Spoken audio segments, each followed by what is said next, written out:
Hola, buenas noches. Fíjense que yo estoy todo el tiempo viendo el circuito de presentaciones desde TED hasta todas estas cosas y he notado que es súper importante poner una foto de cuando eras bebé porque eso causa ternura antes de que digas las pendejadas que haces. Entonces, eso es el uniforme que debería tener el emprendedor. De hecho, son unos muchachos en Londres que hicieron su compañía de medios para las Olimpiadas y con esas tangas ya fácilmente se las levantan y se los cogen. Mi fuck up es Futurity. Futurity ahora se va a llamar Fucturity.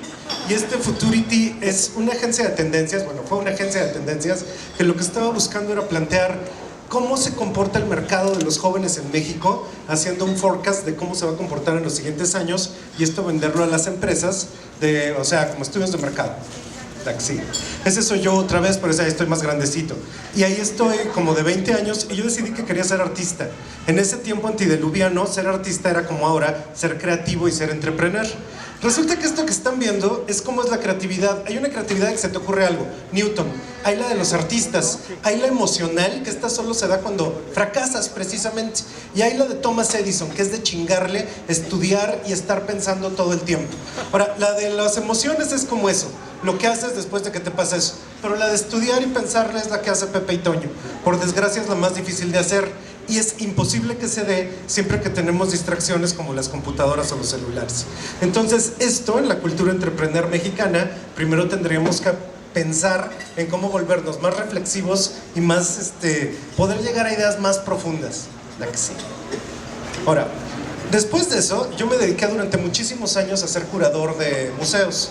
Tenía un museo que se llamaba el Centro de la Imagen y ahí básicamente, como trabajaba para Conaculta, aprendí a hacer elefantes blancos.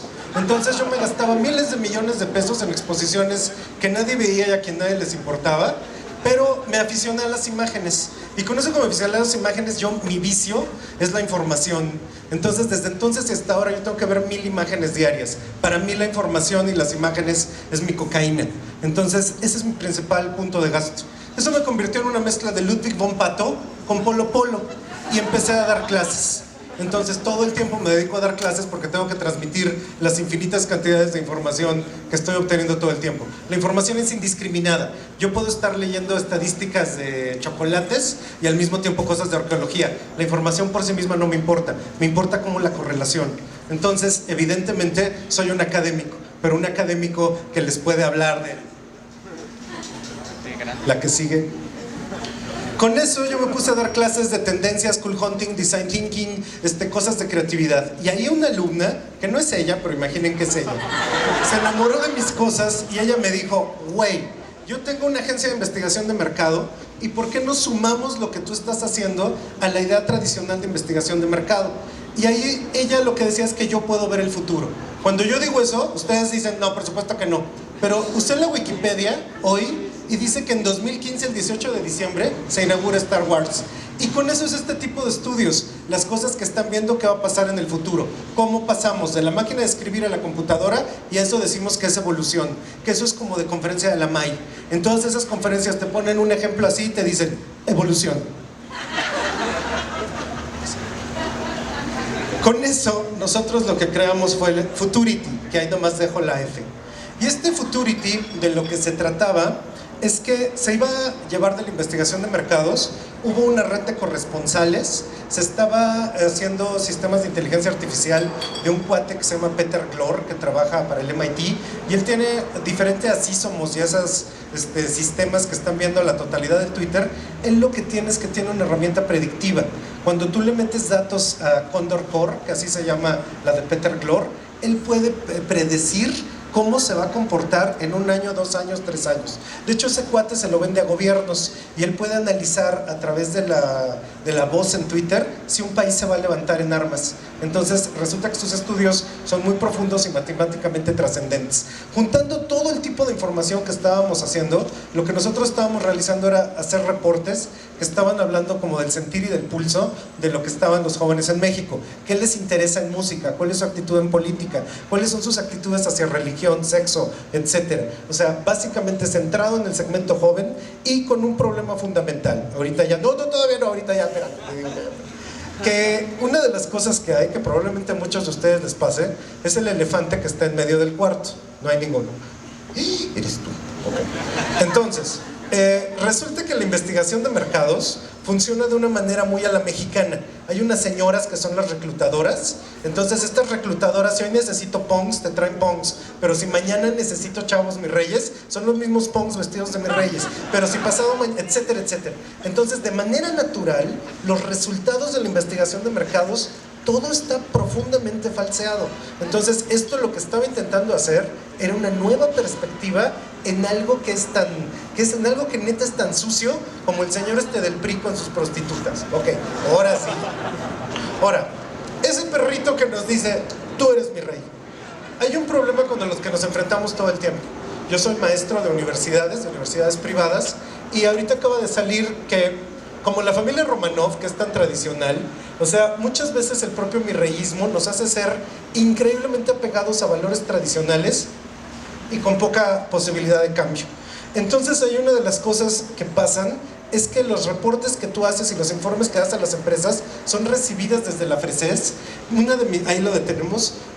La socia que yo tenía en este evento, igual que los Romanov, era una señora que tenía 5 hijos, y ella no era un mirrey, ella era una lobuki.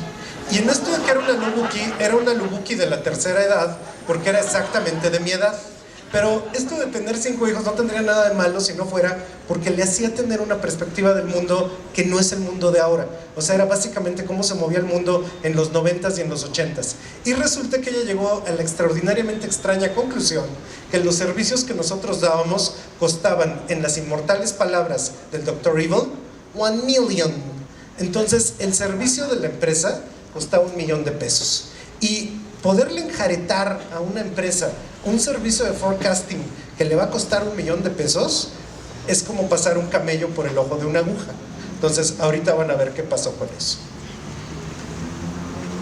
Todos nos quedamos a la expectativa. Es el Dr. Evil que no se va. Bueno, eventualmente nosotros tuvimos varios tipos de empresas. Había una empresa de agua de clase mundial, una empresa de cerveza de clase mundial, y particularmente una empresa de cola.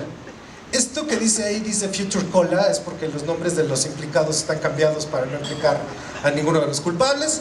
Pero resulta que esta empresa de cola era la mayor interesada y fue realmente la única que eventualmente compró el servicio. Tanto el agua como la cerveza compraron partes del servicio en estudios específicos que tenían que ver con problemas de futuro. Los del agua querían saber qué iba a pasar durante el siglo XXI con el agua. Los de la cerveza querían saber qué iba a pasar en los siguientes 20 años con su producto de cerveza. Pero particularmente la compañía refresquera tenía el problema de que iba en picada, y básicamente la razón por la que se convirtió en ese cliente era una razón de desesperación.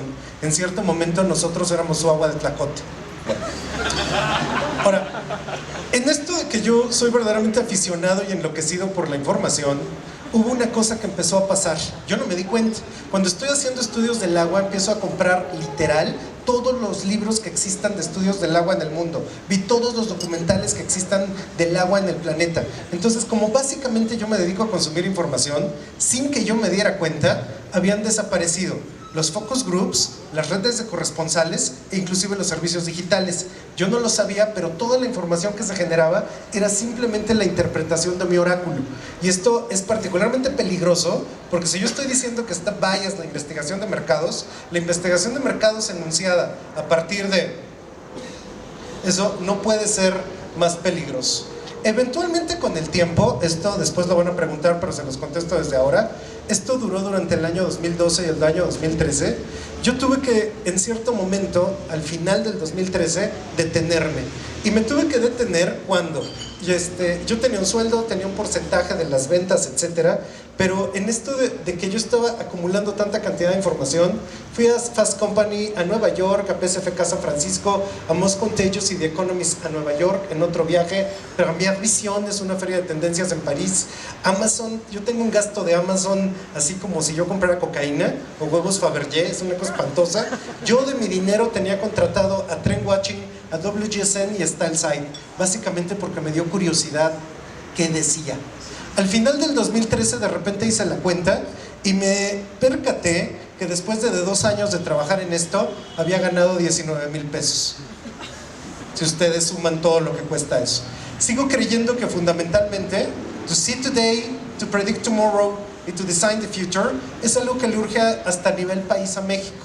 Nos surge porque tenemos gobiernos que su visión de futuro es a 4 años o a 5 años. Y entonces fundamentalmente, inclusive en las empresas, en los corporativos, pensar en el futuro lejano es hasta inclusive una cuestión de supervivencia. Y pues en eso estamos.